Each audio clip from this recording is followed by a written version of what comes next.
আসসালামু আলাইকুম রহমতুল্লাহ। প্রিয় দর্শক, অবশেষে হোম মিনিস্টার স্বরাষ্ট্রমন্ত্রী সালাউদ্দিন আহমেদ স্যার তিনি স্বীকার করলেন যে গণভোট জুলাই এটা একটা আমাদের প্রতারণা ছিল, একটা মুনাফিকি ছিল। তিনি নিজে স্বীকার করেছেন।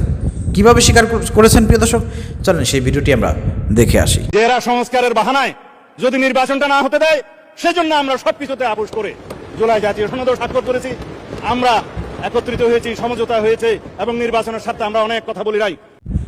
প্রিয় দর্শক, আপনারা শুনলেন, সংসদে সবার সামনে তিনি ওপেনে বললেন যে আমরা মূলত যাতে এই সংসদ নির্বাচন এটা যাতে পিছিয়ে না যায়, এর জন্য আমরা সরকারের সমস্ত দাবি দাওয়া মেনে নিয়েছি এবং আমরা সই করেছি। এটা আমরা আপোষে করেছি, ইচ্ছাকৃতভাবে করি নাই, বাধ্য হয়ে করেছি এবং আমরা এটা আসলে জাস্ট সই করার জন্য সই করেছি। আমাদের মূলত লক্ষ্য উদ্দেশ্য ছিল যে কোনো মূল্যে নির্বাচনে আসা অথবা নির্বাচন যাতে সরকার দেয়, এটাই আমাদের মেন টার্গেট ছিল। এর জন্য তাদেরকে যদি বলা হতো যে তোমরা বাংলাদেশটাকে লিখে দাও, এরকমের একটা জায়গায় তোমরা সই করো, তাও মনে হয় তারা সই করতো শুধু নির্বাচন করার জন্য। প্রিয় দর্শক, তো এই যে আমাদের সালাউদ্দিন আহমেদ স্যারের এই বক্তব্যের মাধ্যমে স্পষ্ট হয়েছে এবং তিনি নিজে স্বীকার করেছেন যে আসলে জুলাই এই গণভোট এইগুলো তারা কেয়ারই করে নাই, এগুলো কোনো ভ্যালু তাদের কাছে নাই, এগুলো জাস্ট একটা ফর্মালিটি, জাস্ট শুধু নির্বাচনকে দ্রুত নির্বাচন হওয়ার জন্য এগুলো তারা মেনে নিয়েছে। এটা তো তারা স্বীকারই করলো যে জাতির সঙ্গে গণভোট নিয়ে, জুলাই নিয়ে তারা প্রতারণা করেছে, মুনাফিকি করেছে, এটা তারা স্পষ্ট স্বীকার করেছে। আর কি দরকার আছে? আর কিছু দরকার আছে? এরপরে এখন দেশের জনগণ সিদ্ধান্ত নেবেন আপনারা।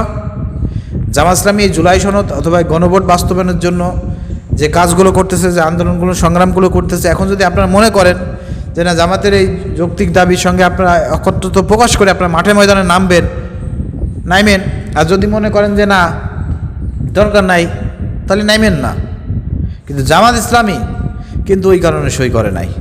জামাত ইসলামী চিন্তা ভাবনা করে এদেশের পরিবর্তন যাতে নেক্সটে বাংলাদেশের মাটিতে যাতে কোনো স্বৈরাচার আর প্রতিষ্ঠিত হতে না পারে, তারা জেনে বুঝে প্রিয় দর্শক জুলাই সনদে সই করেছে এবং সেটা বাস্তবায়নের জন্য তারা কাজ করেছে।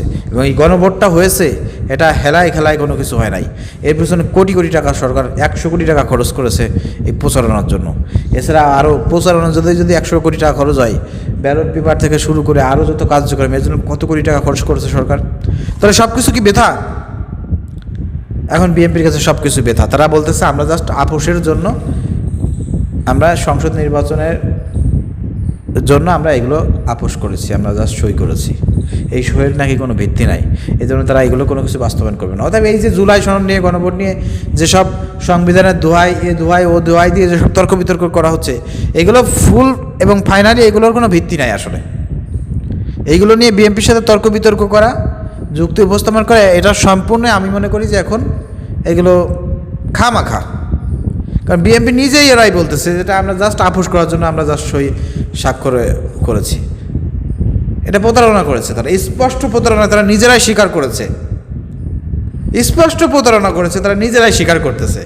এখানে তো আর কিছু লাগে না। এখন আপনারাই সিদ্ধান্ত করেন, দেশের জনগণ, যে বিএনপি জনগণের সাথে গণভোট নিয়ে প্রতারণা করলো। এখন এই বিএনপিকে আপনারা কীভাবে দেখবেন? গণভোট নিয়ে যারা প্রতারণা করতে পারে, তারা আর কত প্রতারণা করতে পারে সামনে, সেটা নিয়ে একটু আপনারা চিন্তা ভাবনা করেন।